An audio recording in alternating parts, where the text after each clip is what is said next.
Bonjour et bienvenue sur cette nouvelle masterclass 3 étapes pour réussir son e-commerce.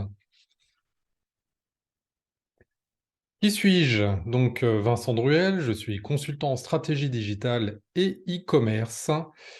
Je pratique l'e-commerce depuis plus de 16 ans maintenant. J'ai été e-commerçant, consultant en agence et j'ai créé Veridigital où j'accompagne aujourd'hui essentiellement les TPE et PME dans leur développement sur le digital et plus précisément l'e-commerce. Alors, sans plus tarder, je vais évoquer quelques chiffres clés autour de l'e-commerce qui vont vous intéresser.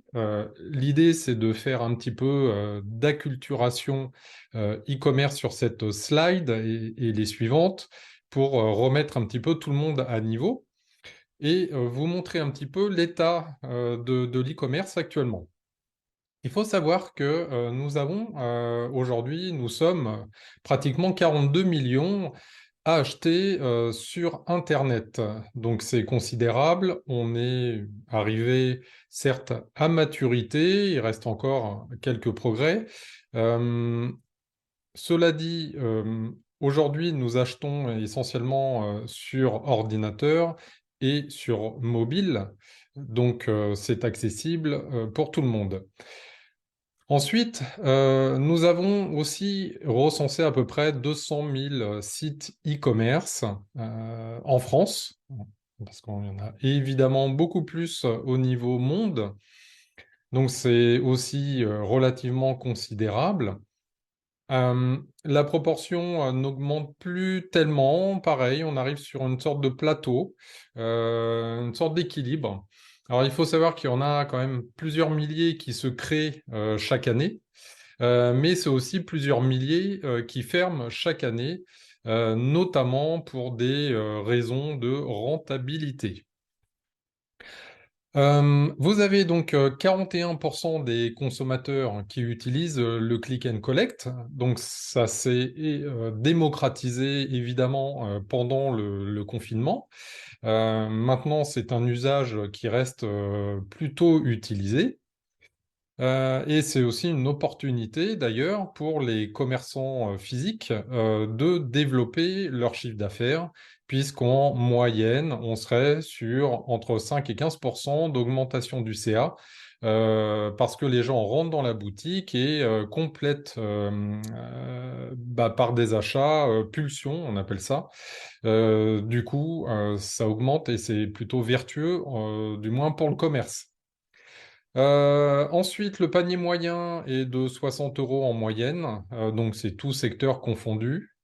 L'e-commerce emploie quand même 180 000 personnes, donc une grande partie au niveau, bien sûr, de l'administratif, web marketing, communication, et une grosse partie au niveau de la logistique et informatique.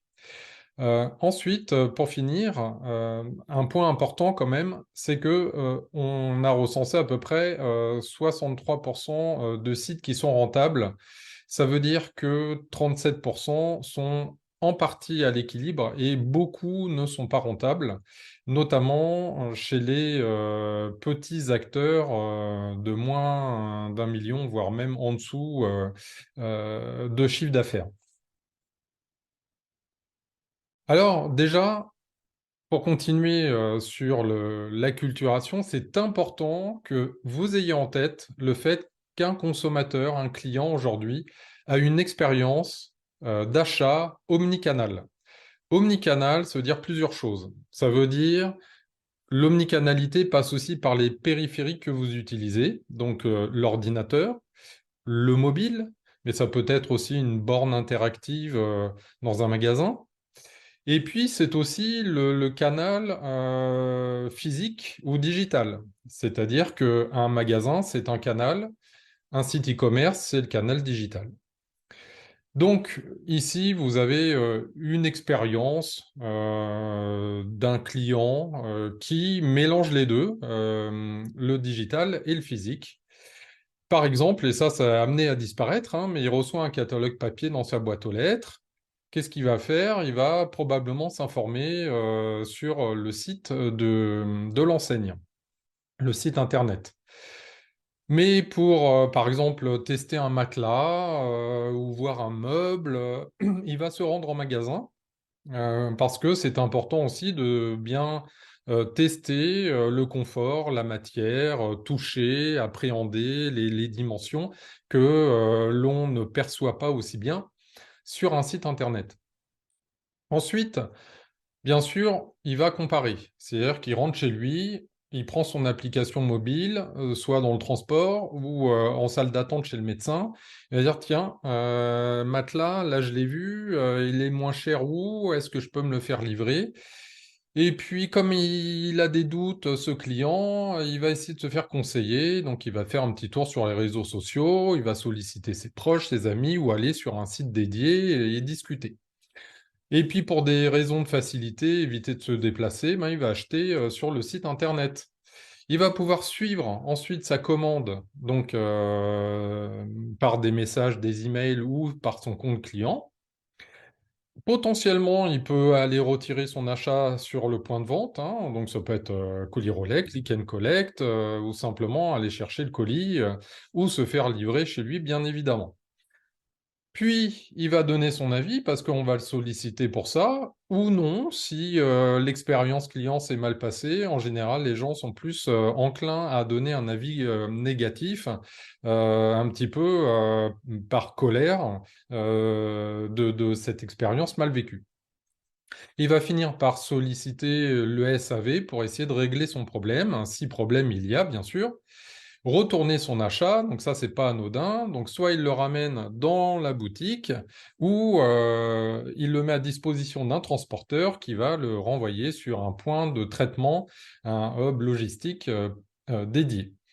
Et puis, pour finir, il peut partager son expérience sur le produit, mais aussi sur la marque. Et donc, c'est important qu'il y ait cette vue multidimensionnelle, physique, digitale, mais aussi produit, marque. Donc, en fait, on est vraiment sur une expérience client. Et c'est vraiment ça que vous devez valoriser et être parfaitement attentif à toutes ces étapes qui nécessitent une intervention, un contact avec le marchand et le client. Alors, réussir son projet e-commerce, oui, c'est un vrai sujet, une vraie question. Beaucoup se lancent sans savoir véritablement à quoi ils vont avoir affaire. On a évidemment une perception, quand on est porteur de projet, de consommateur. Hein, on va voir un site e-commerce, on se dit, bah tiens, il y a des produits, on commande et c'est fait. En plus, vous avez des éditeurs et des solutions qui facilitent cette mise en place, sans citer même un Wix, des Shopify. En un clic, vous avez votre boutique e-commerce pratiquement prête à vendre. Pourquoi on a si peu de sites rentables? Pourquoi c'est finalement aussi compliqué de développer du chiffre d'affaires et de vivre de son e-commerce? Pour créer un e-commerce, il y a quand même un certain nombre de points. J'en ai relevé trois qui sont particulièrement importants pour déjà être dans de bonnes conditions de réussite. La première pour moi, c'est la posture de l'entrepreneur. Vous êtes nombreux, salariés ou retraités même, ou de jeunes étudiants, à vouloir vous lancer dans l'e-commerce, souvent pour un complément de revenu, ou parfois vraiment pour développer votre entreprise. Maintenant, je mets vraiment de côté les entreprises qui font du business B2C, B2B, qui ont déjà l'habitude d'avoir des clients, de vendre et qui ont forcément déjà la posture pour ça. Donc la posture, c'est bien sûr être curieux, aimer relever des challenges, et puis surtout être résilient, parce que ça va prendre des mois dans votre projet pour le monter, pour le construire, pour le lancer, pour vous connecter avec des gens, des fournisseurs, et échanger avec les clients. Donc il faut aimer les gens, il faut aimer vendre, surtout. Il faut aimer vendre et il faut aimer communiquer. Alors maintenant, vous pouvez déléguer un certain nombre de choses, mais malgré tout, si vous n'avez pas cette posture d'entrepreneur, honnêtement, même si on est derrière notre écran à faire un e-commerce, ce sera très compliqué. Et je peux vous assurer que la posture a un impact considérable sur la réussite du projet.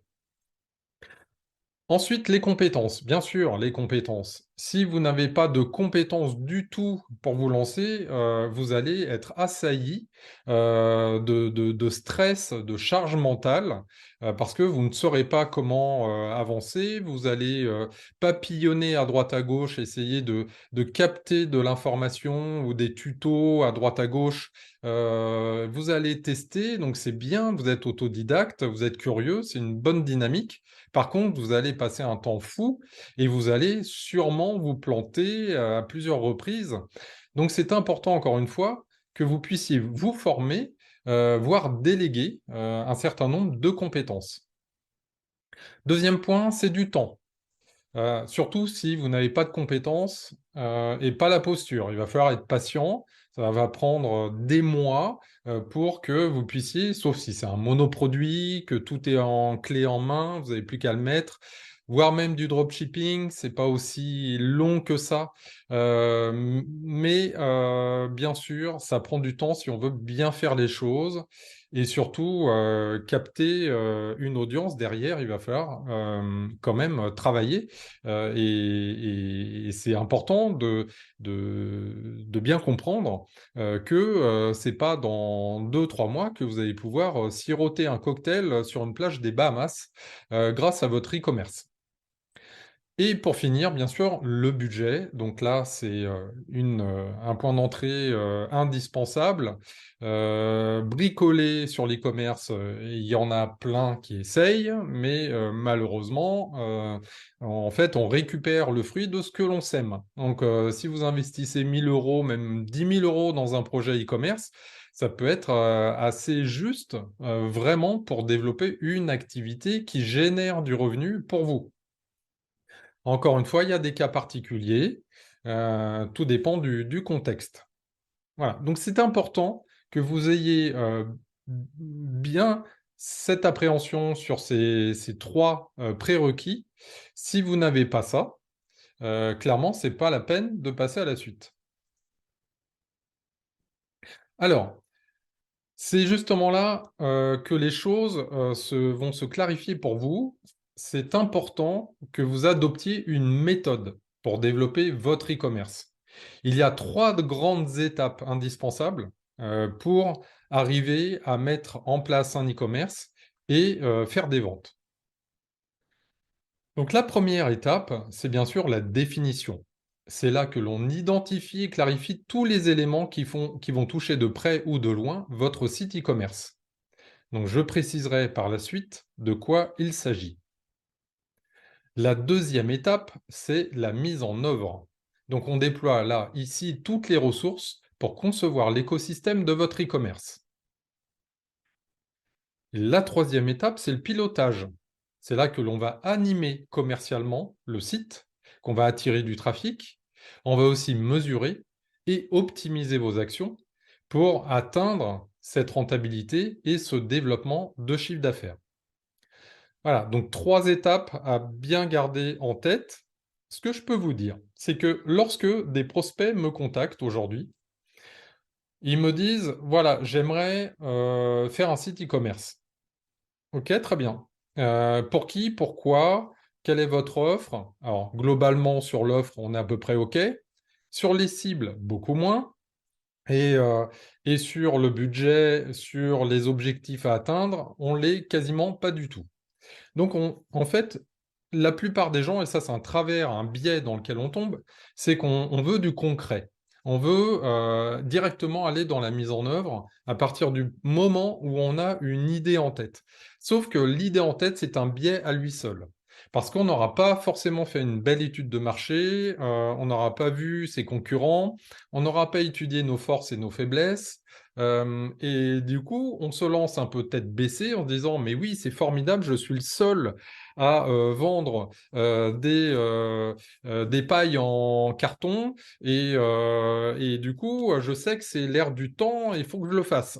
Oui, sauf que si vous ouvrez un petit peu euh, le scope, vous vous rendrez compte qu'en fait, vous avez des tonnes de concurrents, qu'ils ont aussi des volumes et un pouvoir d'achat et de marge et une force de frappe en termes de communication qui ne sera pas du tout la vôtre. Du coup, c'est important qu'on revienne, on se reconcentre sur la phase de définition pour vraiment, sur cette brique-là, se dire est-ce que ça vaut le coup d'aller sur la phase d'après mise en œuvre. On va étudier sans aller non plus trop loin, parce que c'est pareil, ça va prendre un temps considérable, mais au moins répondre à quelques indicateurs, se rassurer, estimer, grâce au business plan, de quoi il en est. La phase de définition, bah, c'est un peu comme si vous étiez architecte, vous avez un projet en tête, et là, en l'occurrence, vous avez l'idée de construire un hôtel, voilà, en ville, un bel hôtel, donc c'est qui va recevoir forcément bah, des clients. Vous avez des prestations que vous allez leur proposer, des services, vous allez leur vendre des produits. Et clairement, ben, il va falloir définir quelle typologie d'hôtel, le nombre de clients que vous allez, le type d'offre que vous allez proposer. Est-ce que dans votre rue où vous allez construire l'hôtel, il y a d'autres hôtels? Est-ce que c'est une zone de passage? Est-ce que c'est une zone particulière? Ben, toutes ces questions, toutes ces réflexions, vous devez les avoir aussi pour votre e-commerce. Donc c'est important vraiment de se pencher sur la définition. Alors, dans la définition, qu'est-ce que l'on va retrouver? Il va falloir clarifier un certain nombre d'éléments. Donc, bien sûr, vous allez devoir, c'est comme vous voulez, hein, mais c'est fortement conseillé, de créer un business plan. Le business plan, pourquoi? Même si on sait que parfois il n'est pas respecté finalement, parce qu'on ne sait pas lire dans une boule de cristal non plus. On a simulé un certain nombre d'hypothèses pour atteindre un chiffre d'affaires sur 3 ans.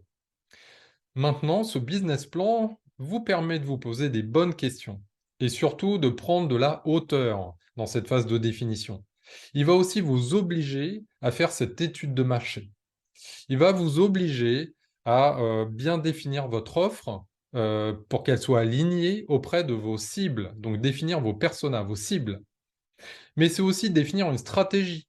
C'est comment je vais vendre mon offre auprès de ma clientèle, sur quels canaux. Voilà, donc toutes ces questions sont importantes. Et surtout, combien potentiellement ça va me coûter. Et sans oublier le budget de communication web marketing qui malheureusement est en grande majorité sous-estimé, que ce soit pour des petits ou des plus gros acteurs. Ensuite, vous allez définir bien sûr le catalogue des produits et tous les contenus, parce que si vous voulez vendre vos produits, il va falloir trouver des bonnes fiches produits, mais il y a des critères qui sont importants, des données produits essentielles à obtenir, et sans parler des photos, des visuels que vous n'aurez pas toujours des fournisseurs. Donc ce sont des données qu'il va falloir peut-être fabriquer, concevoir de vous-même. Et créer une fiche produit, ça peut prendre quelques heures. Les contenus qui vont avec, c'est-à-dire des contenus annexes, hein, ça peut des articles de blog, des vidéos, que sais-je. Il y a un certain nombre d'informations que vous devez bien sûr collecter en amont et vous permettre justement de développer votre catalogue. Ensuite, la logistique. Donc, c'est aussi un organe essentiel dans la réussite de votre e-commerce. C'est la logistique. Alors, grosso modo, il y a trois grands modes de livraison, enfin de logistique. Donc, c'est vous commencez dans le garage chez vous, ou une petite pièce dédiée. Vous pouvez aussi avoir un local externalisé. Donc ça, c'est premier niveau hein, quand vous êtes solopreneur. Ensuite, vous avez la deuxième, c'est vraiment l'entrepôt. Si vous êtes déjà une PME, vous avez l'habitude de faire de la logistique, donc vous avez déjà cet entrepôt. Maintenant, il va peut-être falloir le reconfigurer, l'adapter pour un usage de vente, que ce soit en B2B ou B2C. Vous avez en deuxième point donc la logistique externalisée.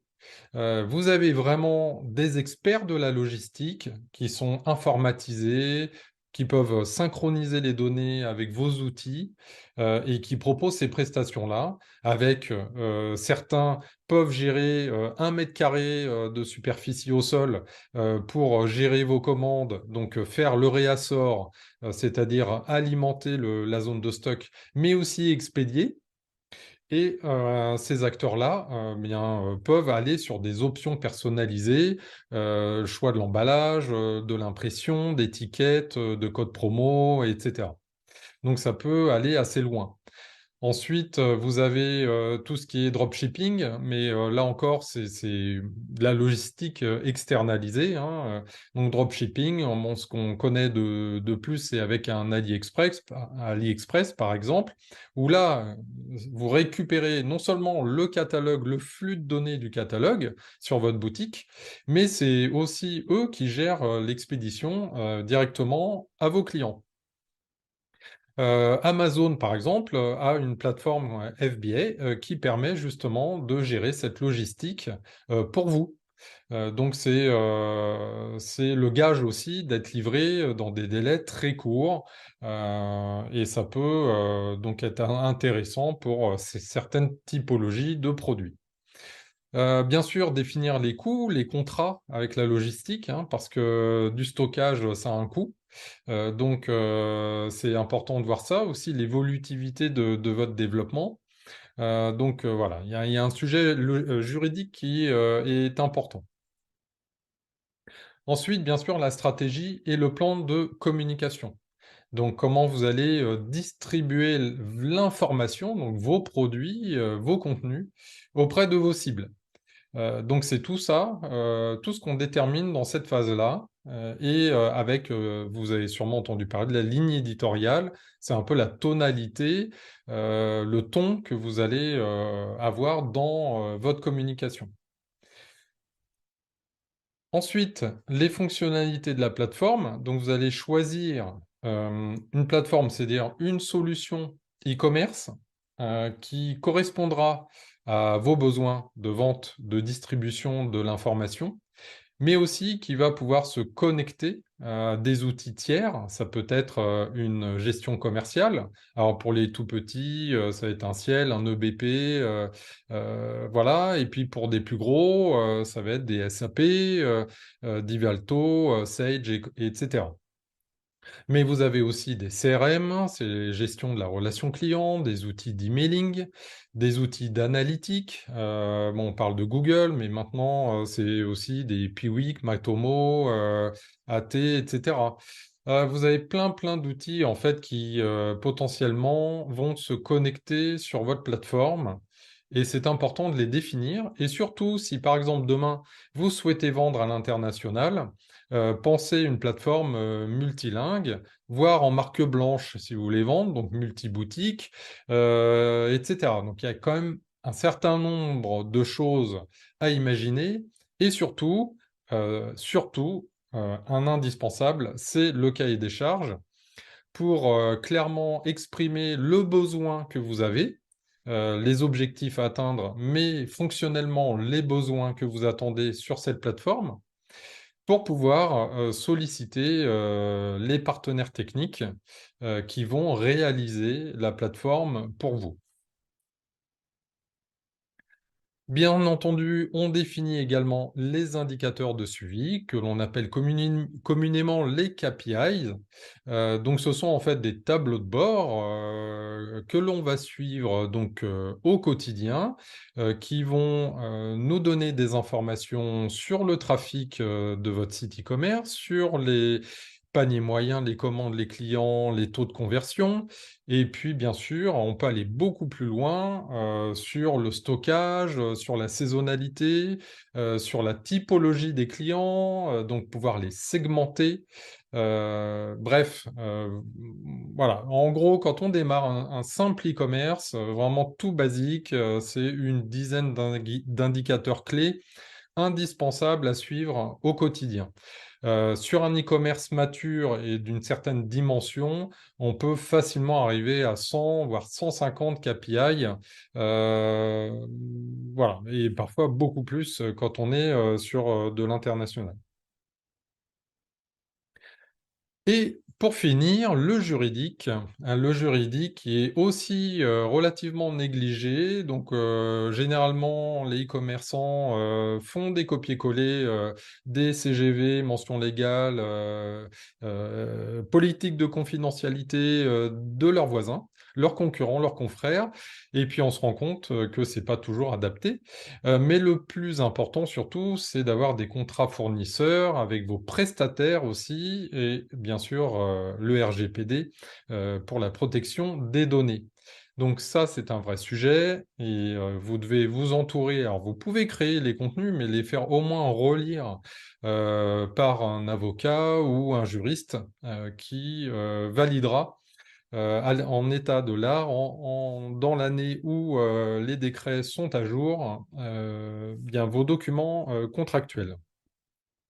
Voilà, donc la phase de définition, elle est indispensable, clairement. Si vous n'abordez pas ces sujets-là en amont, bien, si vous rentrez directement dans la mise en œuvre, clairement, vous allez essuyer les plâtres, vous aurez de très mauvaises surprises et ça ne marchera pas, vous serez frustré et au pire, vous aurez perdu de l'argent, vos économies, ou vous êtes endetté auprès de banques ou d'investisseurs et vous serez incapable de rembourser.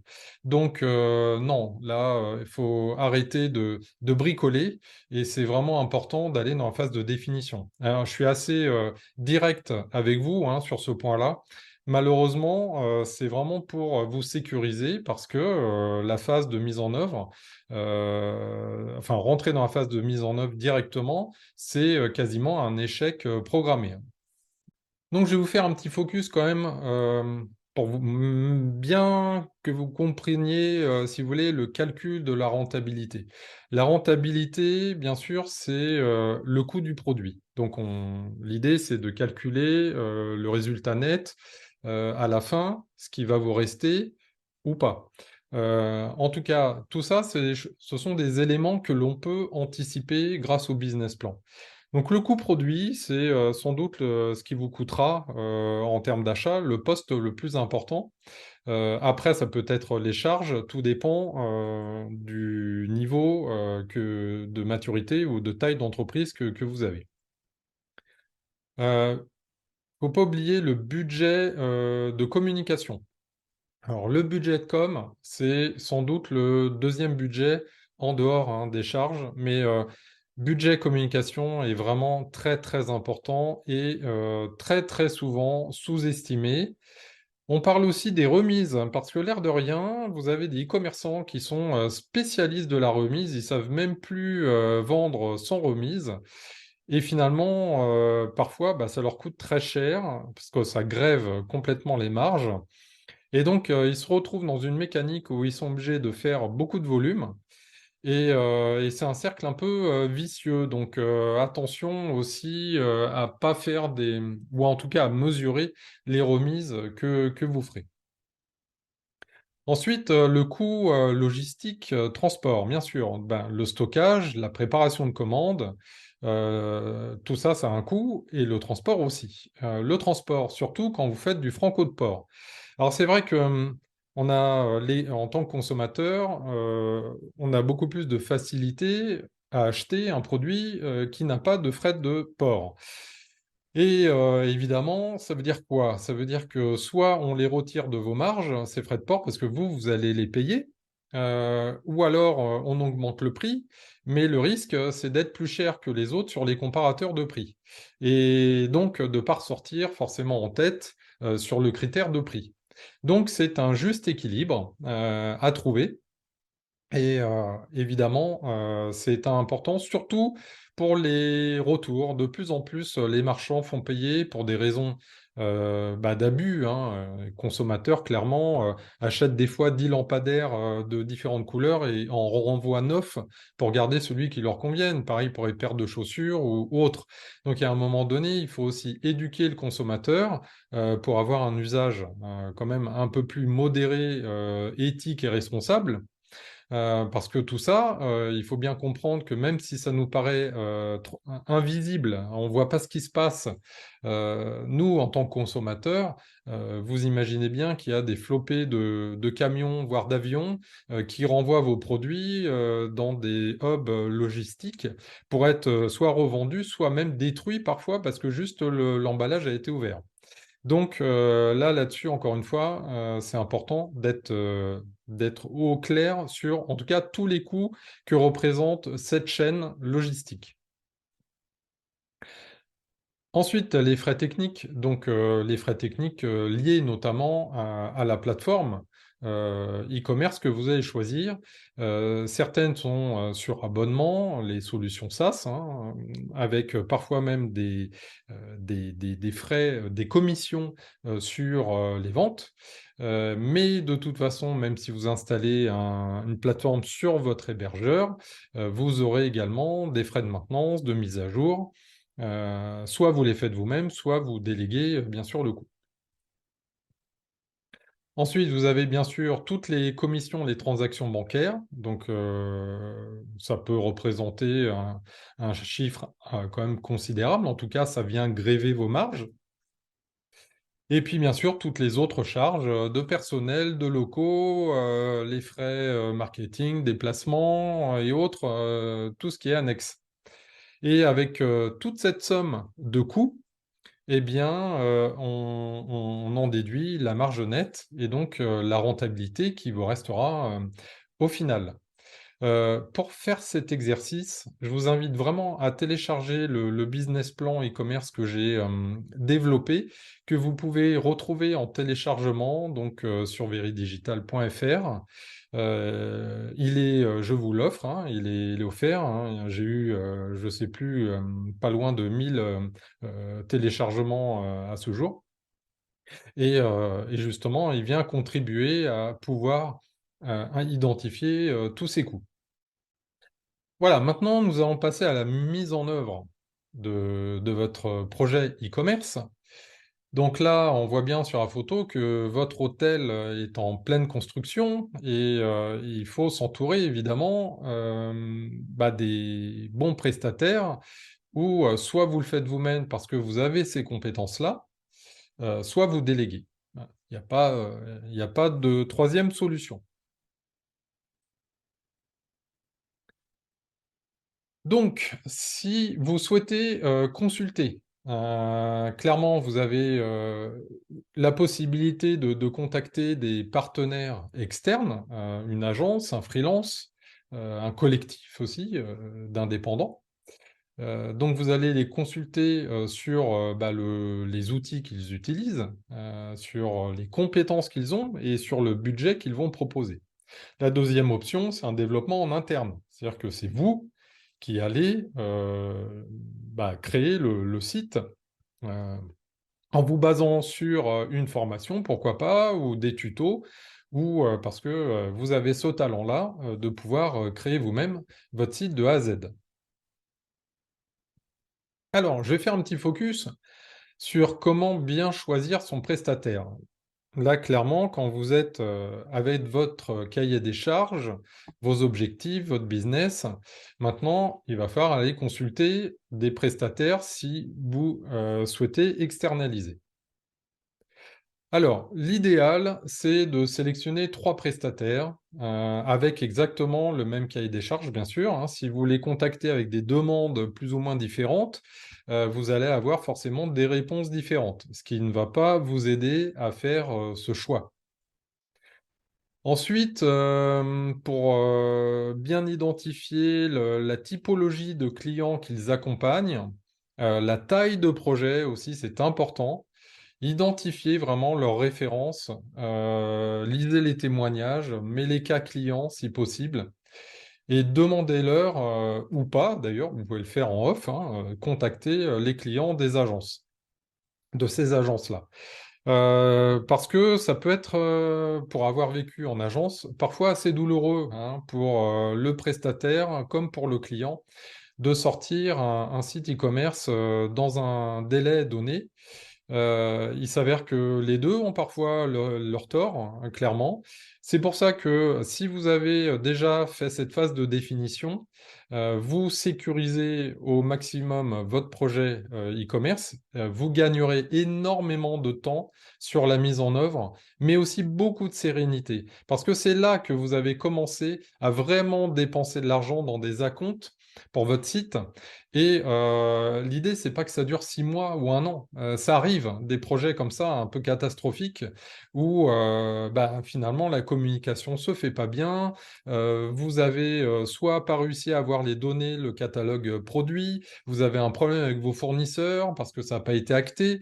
Toute la connexion, l'interface technique ne se fait pas bien parce que les acteurs du projet ne discutent pas ensemble, il n'y a pas un chef de projet global pour gérer l'ensemble des réunions et du planning. Bref, il y a plein de raisons, il y en a 1000 raisons pour que ça se passe mal. Et c'est pour ça que d'anticiper sur la phase de définition est essentiel pour faire en sorte de bien cadrer le projet. Ensuite, vous pouvez interroger l'éditeur, c'est-à-dire, par exemple, Shopify, PrestaShop, Magento, s'il s'agit d'un intégrateur, d'un partenaire reconnu et fiable. Alors, c'est pas forcément obligatoire hein, d'avoir les macarons, les labels, Gold, etc. Il y a des acteurs qui font très bien leur job, mais qui ne souhaitent pas être identifiés, reconnus dans la base de partenaires qui vont pas forcément payer. Vous avez des partenaires aujourd'hui, Gold, oui, qui payent. Certes, ils ont des obligations en termes de formation de leurs équipes. Mais aussi un certain nombre voilà, de conditions à remplir. Maintenant, la relation entre un intégrateur et un éditeur est un petit peu complexe parce que l'éditeur vit parfois en partie de ces fonds-là et sera pas complètement objectif et indépendant dans la manière de conseiller un partenaire. Donc c'est une relation assez complexe. Donc moi, vraiment, je vous interroge quand même à prendre ça avec des pincettes, mais surtout, c'est finalement les clients de l'agence, de l'intégrateur, du freelance qui vont véritablement vous répondre. Ensuite, vérifiez bien la taille des clients de votre freelance ou de votre agence. Si vous avez un tout petit projet et que vous vous adressez à une agence qui a l'habitude de gérer des gros projets, bien, soit il prendra pas votre demande en compte, là au moins c'est clair, soit il va vous faire un devis qui est complètement démesuré par rapport à vos moyens. Euh, voilà, soit il va quand même répondre à votre demande avec un tarif correct, mais il va privilégier les plus gros clients et la gestion de projet, l'accompagnement bah, sera pas faite comme vous voulez. Vous aurez beau mettre le point sur la table, ça n'avancera pas. Alors, une offre détaillée sera signe de professionnalisme et de transparence. Donc là, c'est important aussi que vous ayez donc une offre commerciale, une présentation de l'agence, du projet, la réponse à vos objectifs. Et bien sûr, une offre détaillée, donc on appelle ça un tiroir, où finalement chaque ligne, chaque fonctionnalité, sans aller non plus trop dans le détail, puisse avoir une correspondance en termes de temps passé et de coût horaire.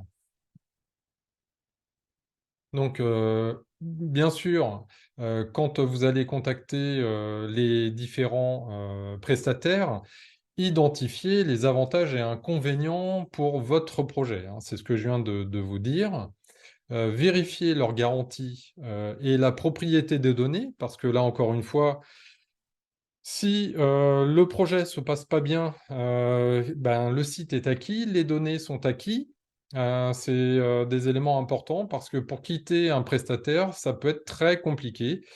Juridiquement, ça peut vraiment être la bérésina et plomber complètement votre projet par les coûts que cela va engendrer de pas mettre votre site déjà en production dans les délais, parce que vous ne ferez pas de vente, et puis les coûts que peuvent représenter une aide juridique pour vous aider à vous sortir de là. Donc encore une fois, c'est pour ça que la phase de définition, elle est hyper importante et bien sûr de lire toutes les conditions générales de vente, de bien challenger votre prestataire pour vous protéger au maximum. Mais je dirais protéger les deux finalement, parce que il n'y a pas de méchants ou de bons clients, il n'y a pas de bons ou de mauvais prestataires. C'est juste qu'ils ont une réponse à vous apporter justement à votre besoin. Bon, maintenant, évidemment, il y a des prestataires plus ou moins professionnels, certains quand même plus ou moins malveillants, mais ceux-là ne restent en général pas très longtemps sur la place. Voilà, donc encore une fois, là, vous pouvez vous faire aider pour justement éviter les travers dans lesquels vous pourriez tomber. Mais si vraiment vous avez une belle phase de définition, un beau cahier des charges et des contrats vérifiés, quand même, vous évitez les problèmes.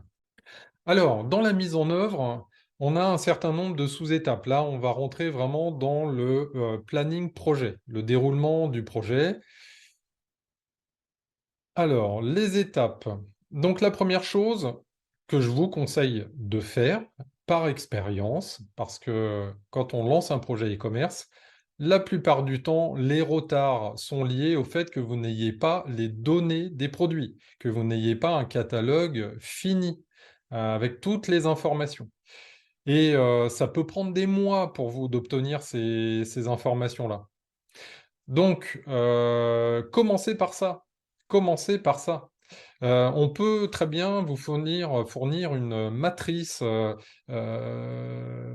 Excel, par exemple, dans laquelle vous allez saisir les produits et tous les codes EAN et voilà, toutes les caractéristiques, etc., que l'on pourra ensuite retraiter et importer en masse dans la plateforme e-commerce. Mais l'idée, c'est de faire ça parce que vraiment, ça prend beaucoup de temps et tout dépend de votre activité.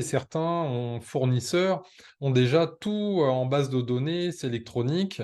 Ok, certes, sauf que il est déconseillé de copier-coller les contenus, en tout cas les descriptions de vos fiches. Pourquoi? Parce qu'il y a un point, c'est vraiment une parenthèse. On utilise beaucoup le référencement naturel dans l'e-commerce et d'avoir des fiches dupliquées qui potentiellement seront utilisées par votre fournisseur, mais aussi par d'autres vendeurs peut créer du duplicate content aux yeux de Google et vous pénaliser. En tout cas, ne pas vous favoriser voilà, dans votre classement sur Google. Donc c'est important que vous ayez aussi votre touche, votre tonalité, les conseils que vous souhaitez proposer sur ce produit. Et donc ça nécessite de réécrire quand même les fiches produits. Ça prend aussi du temps. Ensuite, la deuxième phase, en général, c'est de commencer à travailler sur la charte web. Donc, c'est tout l'univers graphique. En gros, aujourd'hui, sur les plateformes e-commerce, vous avez soit des gabarits, des templates, des thèmes qui sont existants, que vous allez pouvoir prendre gratuitement ou acheter. Attention à ces thèmes, il peut y avoir des problématiques de mise à jour, de qualité de développement. Donc, c'est pour ça qu'on doit vérifier qui est le développeur de ce gabarit et comment c'est fait. Donc, on ne prend pas un thème ou un gabarit comme ça au hasard si on veut le faire évoluer. Et puis surtout, bien voir si, il est câblé avec toutes les fonctionnalités que propose la plateforme. Et parfois, dans une durée de vie, même de 3 ans, j'ai vu des e-commerçants changer 2 fois de thème, et c'est un boulot énorme parce que ça nécessite quand même une refonte graphique fonctionnelle, parce qu'ils sont limités avec leur premier thème graphique. Sinon, ce sera une charte personnalisée, ça va prendre un petit peu de temps, des allers-retours, une créa, mais ça se passe en général assez bien. Le troisième point, bah, en fait, on va installer et paramétrer la solution e-commerce. Donc, si c'est en SaaS, bon, bah, c'est un accès sur un Shopify ou autre.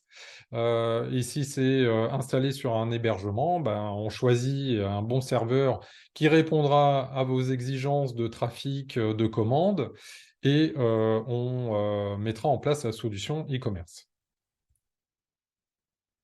Ensuite, la quatrième étape, c'est d'intégrer la charte web directement dans la solution e-commerce.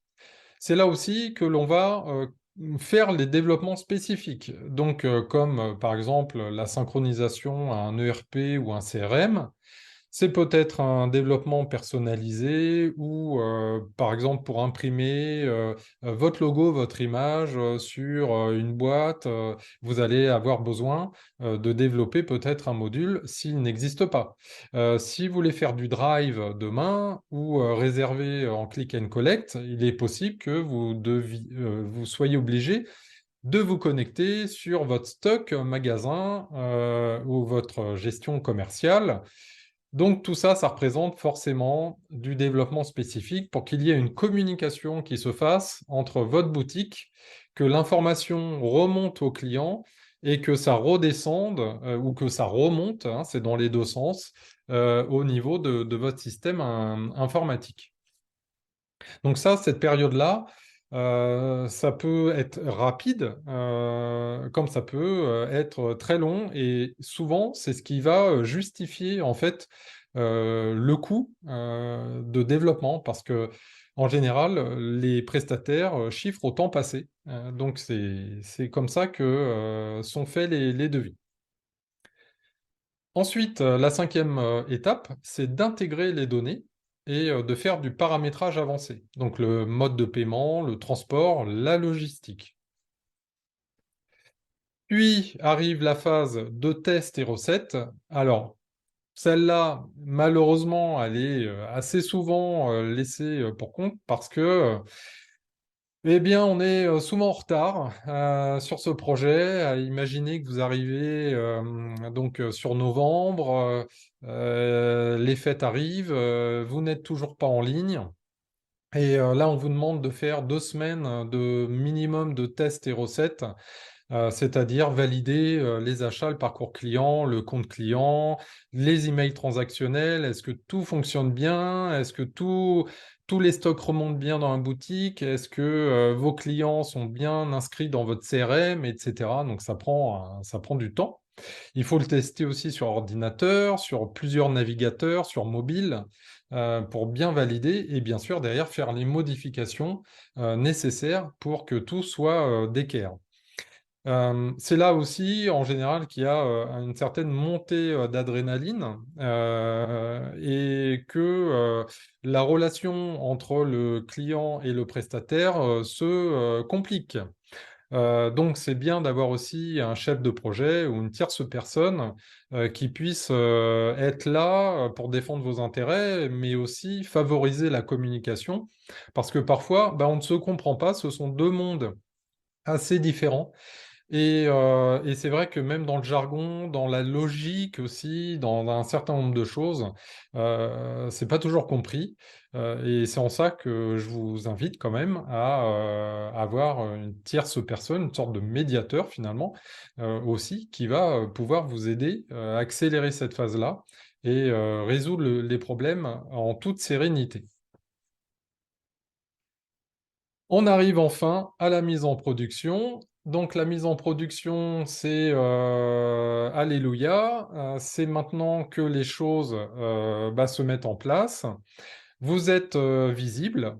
Maintenant, si vous n'avez pas fait de communication, vous n'aurez pas de trafic. Et c'est là que pour certains, les choses se gâtent, puisque les budgets de communication, comme je vous le disais dans la phase de définition, sont largement sous-estimés. Et c'est vrai que au lancement d'un e-commerce, surtout si c'est une marque qui n'est pas connue, il faut mettre le paquet les premiers mois hein, pour commencer à amorcer la pompe et créer une communauté, une base de clients que vous allez pouvoir adresser, utiliser en parrainage, en ambassadeur, fidéliser, etc. Mais c'est important, voilà, de rentrer dans cette phase-là. Alors, la mise en production, pour certains, ça va être très très fort. C'est-à-dire qu'ils ont anticipé, ils ont les budgets, ils ont fait déjà de la com en amont, et là vont profiter en fait récolter les fruits hein, de ce qu'ils ont semé. Donc ça peut marcher très fort. Alors là, attention au pic de commande, attention à la gestion du SAV. Attention donc à ne pas dégrader l'expérience client parce que vous avez votre e-réputation derrière qui risque d'en pâtir. Voilà. Mais pour ceux qui ont en tout cas prévu dans la phase de définition les ressources nécessaires pour répondre à tout cela, eh bien encore une fois, on diminue, même si on couvre pas tous les problèmes, mais on diminue les risques. Et donc, encore une phase, la tierce maintenance applicative, qui n'est pas toujours bien intégrée dans les devis des prestataires. C'est vraiment la maintenance qui concerne en réalité des choses assez simples, c'est la mise à jour de la plateforme. Bon, sauf sur un Shopify ou autre, ça se fait en automatique, mais sur une solution comme PrestaShop et d'autres en open source, là, il faudra faire des mises à jour.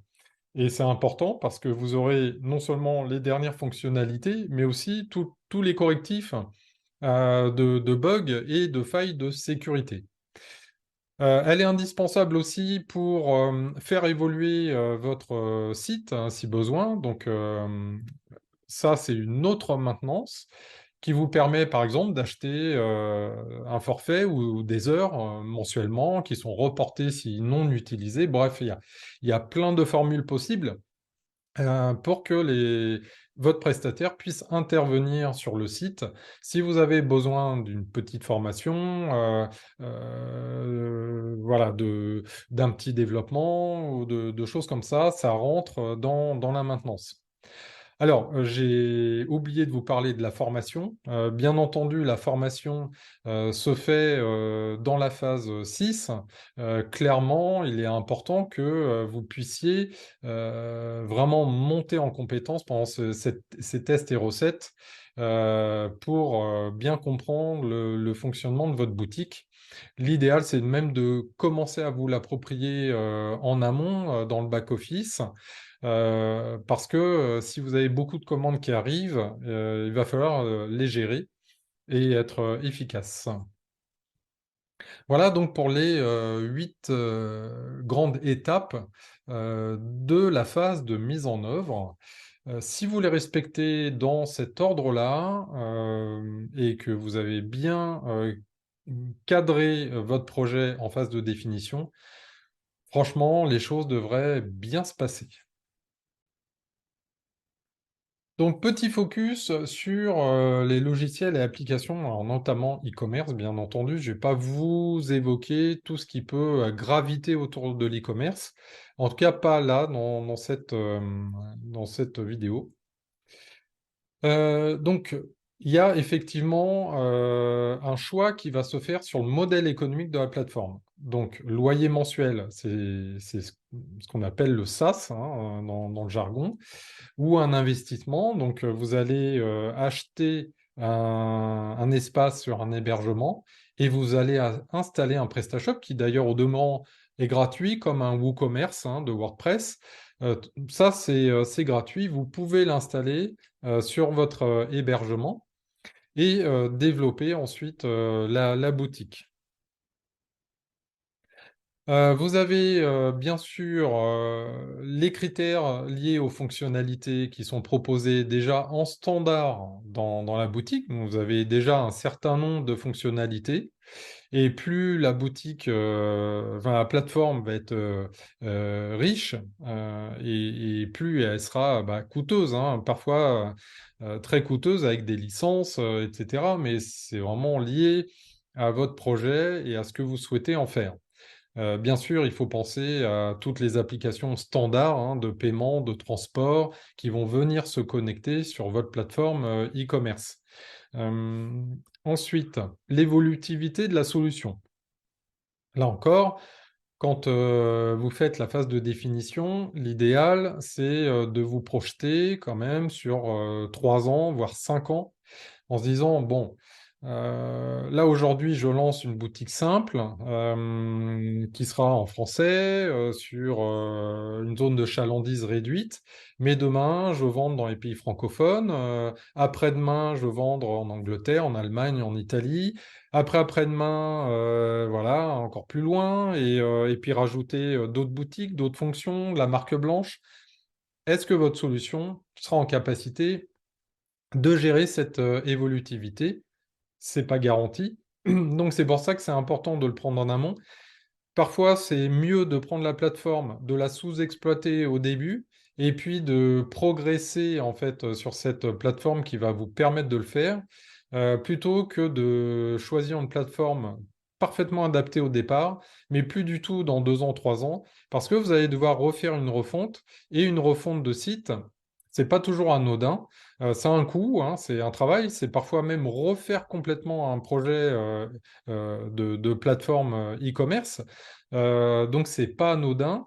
Il faut réussir à anticiper ses besoins. Parler bien sûr des performances, que ce soit en termes de référencement naturel, hein. Est-ce que la plateforme est bien optimisée pour ça? Est-ce qu'elle est optimisée dans son parcours client mobile desktop? Est-ce que son code est propre, à jour et d'actualité par rapport aux standards de développement pour avoir le moins de failles de sécurité possible, mais aussi avoir des temps de chargement de pages rapides. Voilà. Donc c'est important d'aborder ce volet de performance. Enfin, bien sûr, les compétences requises pour justement piloter, enfin monter votre solution e-commerce. Donc là, encore une fois, adressez-vous soit à des freelance agences ou aux communautés, vous aurez des informations. Moi, je vous invite quand même à privilégier des solutions qui ont pignon sur rue, parce que derrière, il y a une grosse communauté. C'est la garantie que la solution sera évolutive. Elle va pas fermer ses portes demain. On n'est jamais à l'abri, mais en général, ça donne quand même des garanties. Et puis, c'est surtout que vous trouverez des compétences techniques pour vous aider. Si jamais votre prestataire arrête ou vous arrêtez avec lui pour X raisons, vous pourrez facilement retrouver d'autres compétences. Donc, moi, je vous déconseille d'aller sur une plateforme exotique que personne n'utilise ou voilà, ou même parfois le sur-mesure. Attention, ça peut être bien, c'est-à-dire le fait main, le fait vraiment sur mesure, codé. Donc oui, ça a des avantages, notamment pour l'éco-conception, parce qu'on développe vraiment une solution dédiée à votre usage. Donc c'est plus écologique, certes. Par contre, derrière, si il y a un problème avec votre prestat, est-ce que quelqu'un peut facilement récupérer le code de ce que vous avez fait? Bon, à voir. Ouais, il y a quand même des questions qui se posent. Donc là, je vous ai fait une petite projection. Bon, c'est juste vraiment indicatif pour vous aider à vous positionner par rapport au budget création hein, sur l'ordonnée dans un vertical. vous avez le budget de création, et puis l'évolutivité de la personnalisation. Là encore, voilà, on a une échelle, hein, donc on a des plateformes e-commerce, alors pas que, hein, Wix fait pas que ça, comme WordPress et la partie WooCommerce, mais on a une évolution et vous verrez les différentes plateformes qui nécessitent, en fait, plus vous avez de fonctionnalités, plus vous adressez à l'international, et plus vous avez des plateformes coûteuses avec des licences, soit basées sur chiffre d'affaires, soit sur des abonnements mensuels en fonction du nombre d'utilisateurs. Bref, il y a plusieurs modes. Mais c'est vrai que par contre, aujourd'hui, dans la masse des e-commerce, des plateformes qui sont mises en place au niveau monde, c'est WooCommerce et Shopify qui font peut-être les deux tiers, hein, des plateformes e-commerce monde. Donc c'est important que, euh, que vous puissiez déjà vous rapprocher de celle-là. Shopify a une Shopify Plus, hein, qui permet de gérer des plus gros projets aussi. Ensuite, on a le petit français PrestaShop, alors, qui est plus si petit que ça, hein. Ça fait depuis 2008 ou 2009 maintenant qu'ils existent. Et puis, ils proposent une solution open source qui est tout à fait performante et permet de répondre. On a un petit nouveau, le polonais Silus, qui, dans la communauté, en tout cas e-commerce et des intégrateurs, semble vraiment bien fonctionner, se développe fortement, avec justement une approche technique assez innovante, hein. Ils sont récents, donc c'est vraiment intéressant. Et après, vous avez bah, les gros, donc Proximis, qui est plutôt orienté sur l'omnicanalité, va répondre vraiment aux besoins que vous avez entre des magasins physiques et le digital. Donc c'est vraiment un acteur qui compte sur ces points-là. Vous avez anciennement Magento, qu'on appelle toujours plus ou moins Magento, c'est historique, qui a été racheté par Adobe Commerce et qui permet aussi de développer de très beaux projets. On peut démarrer sur des projets, alors généralement, on est quand même sur minimum 20 à 40 k, hein, pour démarrer un Magento. Mais en général, c'est plus, hein. Après, selon le chiffre d'affaires, vous avez des licences, donc ça peut être assez coûteux. Donc voilà pour cette petite cartographie. Ça n'engage bien sûr que moi. Ce n'est pas une vérité. Il y a aussi des exceptions. Donc là, encore une fois, l'idée, c'est vraiment d'avoir ce scope de solutions et de les challenger, de voir ce qu'elles ont dans le ventre et si elles peuvent répondre véritablement à votre projet et si elles sont évolutives. Donc voilà les questions à se poser. Ensuite, la mise en œuvre, bien sûr, vous avez les places de marché non négligeables aujourd'hui, puisque elles représentent bah, le plus de trafic, le plus de ventes aujourd'hui en e-commerce, clairement, de loin. Donc, c'est difficile de faire sans si on veut vraiment développer. Là, encore une fois, il y a plusieurs stratégies possibles. Bon, c'est pas l'objet de cette discussion. Mais important à prendre en compte, hein, parce que clairement, ils sont très présents dans les résultats de Google. Si vous voulez vendre demain des choses qui sont vendues par eux et, euh, et être concurrent direct à ces gros acteurs-là, ça va être compliqué pour vous en termes de budget de communication.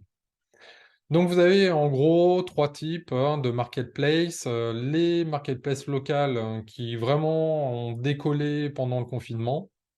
Beaucoup de commerçants et artisans se sont connectés, alors notamment sur Ma Ville, Mon Shopping du groupe La Poste.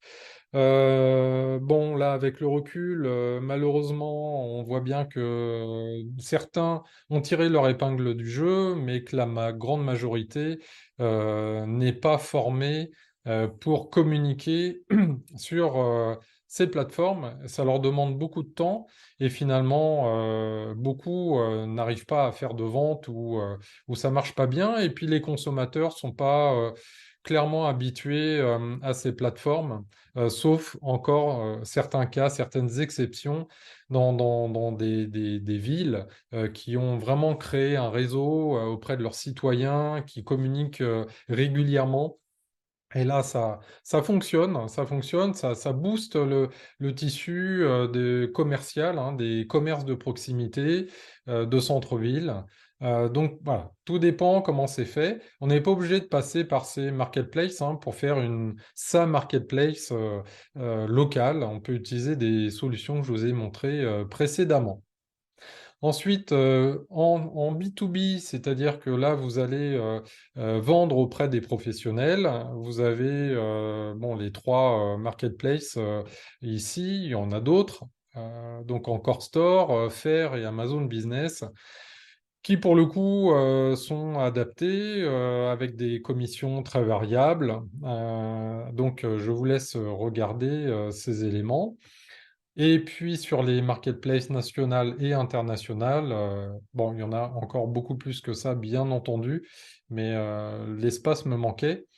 C'est non négligeable, c'est-à-dire que vraiment, vous pouvez démarrer votre e-commerce même par la vente sur une marketplace, générer de la trésorerie, ensuite investir dans un e-commerce. Ça peut être l'inverse, vous pouvez lancer votre e-commerce et développer votre chiffre sur des marketplaces. Vous pouvez faire que de la marketplace, mais je vous le déconseille parce que le jour où ils décident de vous dégager, parce que c'est vraiment le terme, hein, c'est assez violent, hein, bah là, vous n'avez plus que vos yeux pour pleurer. Si vous faites un gros chiffre d'affaires avec eux, ça peut s'arrêter du jour au lendemain. Donc voilà, c'est très compliqué, en tout cas, de mettre tous les œufs dans le même panier. Ça, je vous le déconseille. Ben voilà, votre hôtel à pignon sur rue, il est construit, il est tout beau, tout rutilant.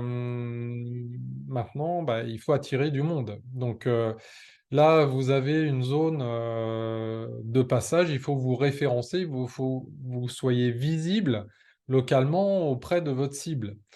Et c'est ça l'important. Et c'est tout l'objet en fait de cette phase qui normalement est déjà anticipée sur la phase de définition, puisqu'on aura défini votre stratégie de communication, la ligne éditoriale, et dans l'idéal déjà commencer à créer une communauté, une communication autour de cet événement qui va arriver du site e-commerce que vous allez sortir et mettre à disposition une offre auprès de vos clients. Donc votre e-commerce est prêt à vendre et maintenant il va falloir acquérir des clients. C'est là que l'on ouvre le robinet. Donc le SEO, bah, c'est le référencement naturel et ça va prendre du temps. C'est clairement pas un canal d'immédiateté. Ça va prendre des mois pour que vous ayez des positions référencées en première page de Google. Vous avez le SIS et tout ce qui est publicité, hein, les annonces Google, la boutique, le shopping de Google, Performance Max, qui va vous permettre aussi de faire la publicité sur YouTube. Bon, tout l'univers Google est aujourd'hui important. Alors attention avec les lois européennes sur la protection des données, mais aussi sur la concurrence un peu déloyale, hein, tout ce qui est monopole. Il y a des choses qui vont changer de manière drastique à partir de mars 2024.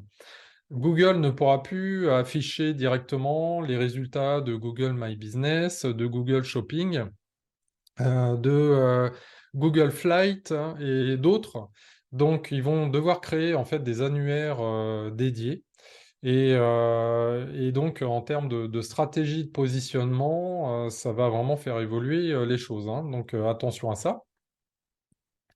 Ensuite, vous avez bien sûr les réseaux sociaux qui en moyenne rapportent 2-3% de trafic sur un site e-commerce.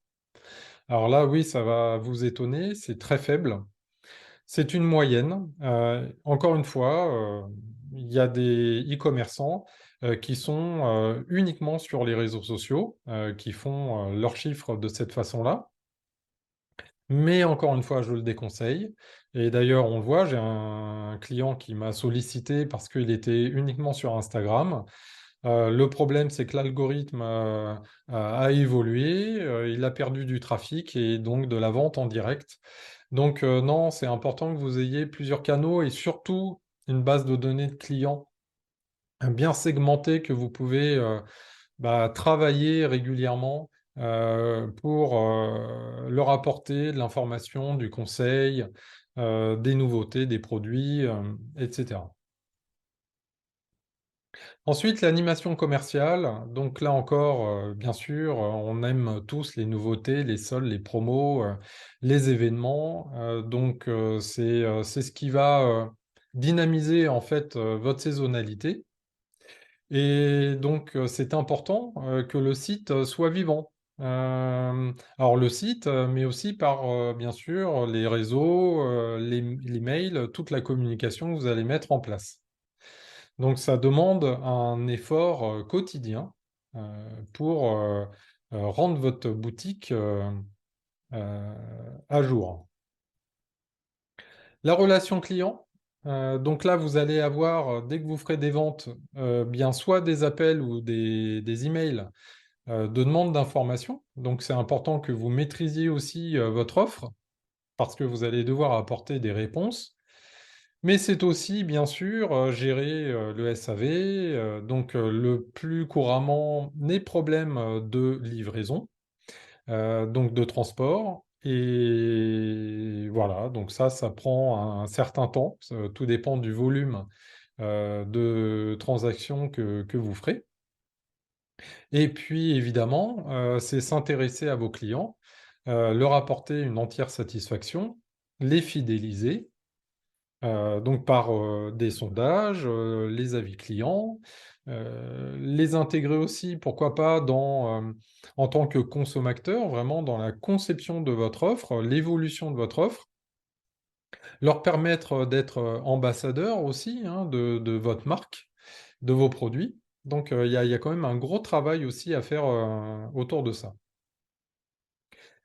Enfin, le pilotage, c'est la mise en place des tableaux de bord, donc qui auront été définis dans la phase de définition et qui seront mis en place dès que votre solution e-commerce sera mise en production. Voilà. Donc là, on analyse bien sûr le trafic, les ventes, toutes les données qui vont nous servir à améliorer le business.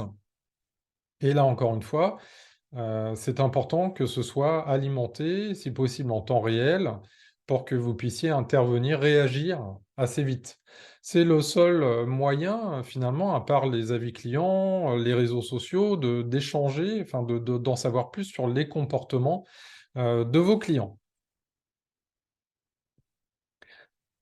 Pour finir, l'optimisation, bien sûr, de votre plateforme. Alors, un e-commerce, ça évolue tout le temps, en permanence. La charte graphique, c'est peut-être 2, 3 ans, enfin 3 ans, mais il va falloir lui remettre un petit coup de peinture, faire évoluer.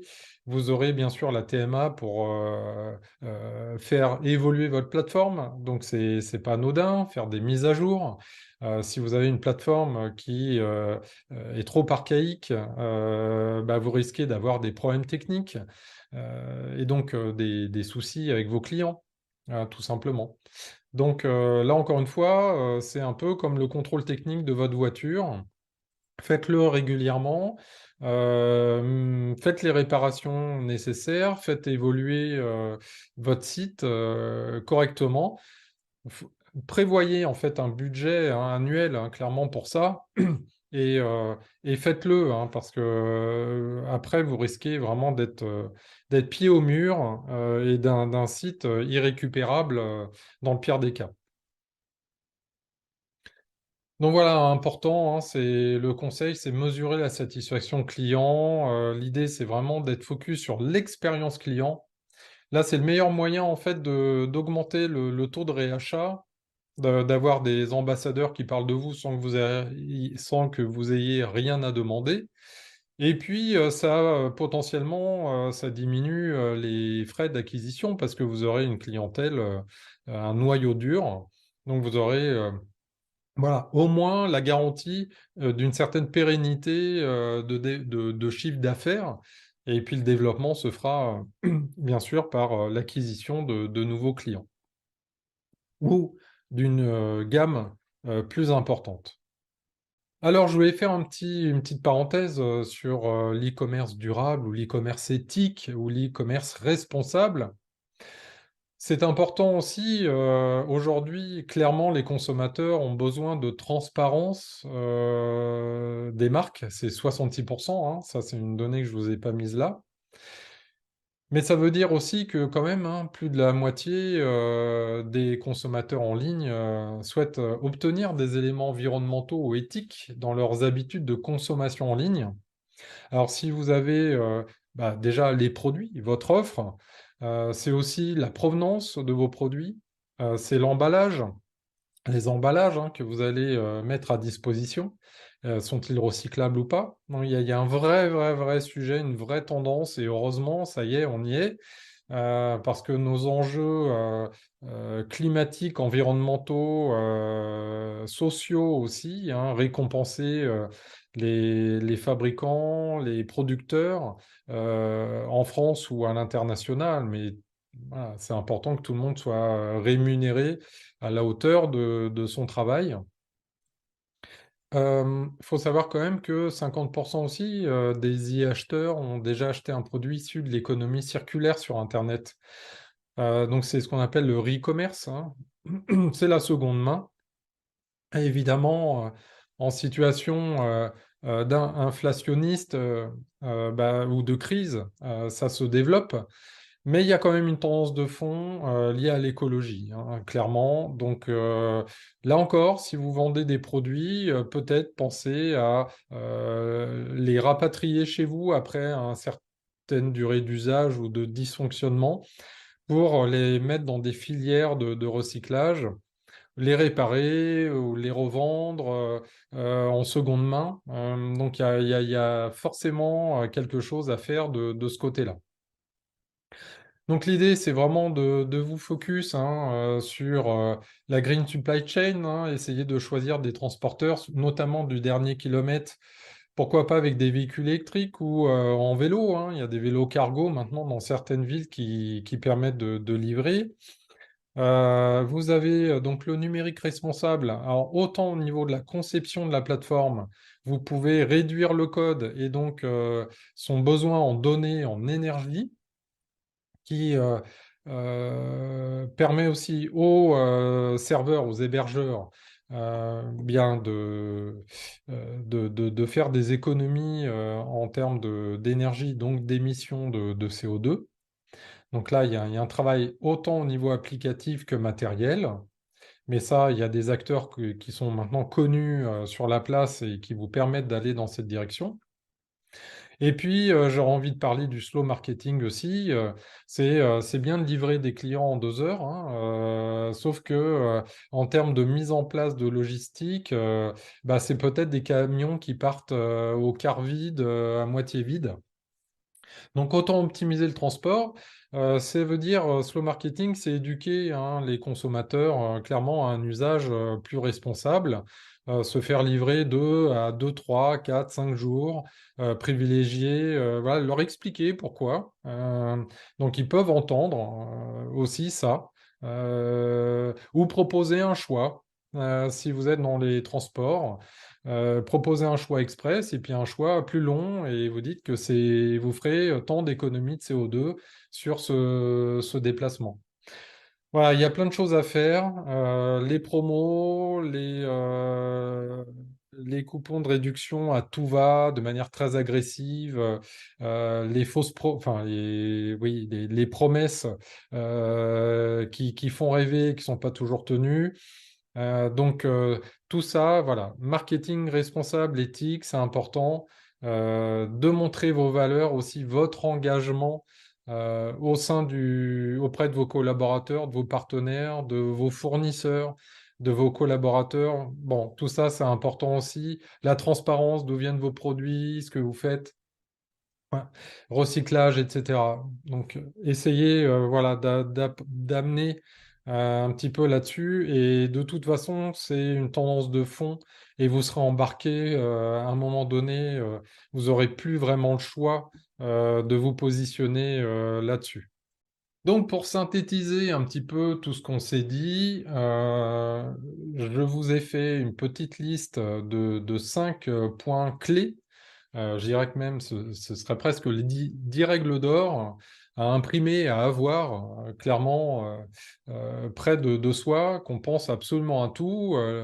Bon, la priorité de l'e-commerce, si on prend un petit peu de hauteur, c'est quand même l'offre que vous allez proposer à la cible. Hein. Donc, si vous avez un problème d'offre, soit sur le prix, soit sur la qualité, soit, enfin, il y a plein de raisons que ça ne marche pas, bah, la cible ne sera pas au rendez-vous. Vos clients ne seront pas là.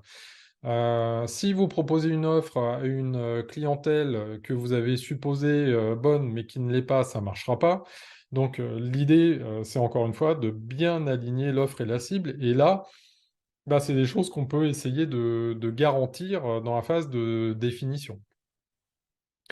Ensuite, la communication, bien sûr, communiquer en amont, déjà vous en interne avec vos prestataires, vos fournisseurs, c'est important de bien communiquer bien sûr avec vos clients. Donc là, c'est la clé parce que sans communication, bah, vous n'aurez pas de trafic, hein, personne ne rentrera dans votre boutique. Mais voilà, encore une fois, prévoyez vraiment le budget, le business plan en téléchargement vous aidera à ça. La relation client, hyper importante, hein, c'est 90% des consommateurs qui seraient prêts à changer de marque s'ils ont une mauvaise expérience au téléphone avec un conseiller, par exemple. C'est vraiment important. Donc, faites en sorte vraiment de privilégier le contact client, d'apporter de la valeur, de rassurer. Bon, après, vous aurez toujours des cas compliqués de clients jamais contents, mais faites au mieux pour gérer ces cas de figure qui sont quand même la minorité. Ensuite, vous avez l'animation commerciale, hein, on vient d'en parler, pour animer votre boutique tout au long de la saisonnalité. Ça veut dire aussi anticiper. Un e-commerce mature, il anticipe ses catalogues, ses collections à peu près 6 mois à l'avance. Donc, ça veut dire que l'été, on sait déjà ce qu'on va vendre à Noël. Et on a toujours un coup d'avance. Pourquoi? Parce que ça permet justement d'approvisionner les produits, ça permet de contractualiser avec vos fournisseurs, ça permet de préparer la communication, la ligne éditoriale, les contenus nécessaires pour cette période. Donc, plus vous anticipez et plus ce sera facile et prédictible en fait pour vous. Ensuite, bien sûr, la logistique transport, on en a parlé, il n'y a pas d'e-commerce sans logistique. Logiciel serveur, donc là encore une fois, choisir la bonne plateforme et la faire évoluer et d'avoir un système suffisamment performant. C'est pas la peine d'acheter une Rolls si vous avez besoin d'une 2 chevaux, mais l'inverse, par contre, ne fonctionnera pas bien et vous risquez d'avoir des difficultés.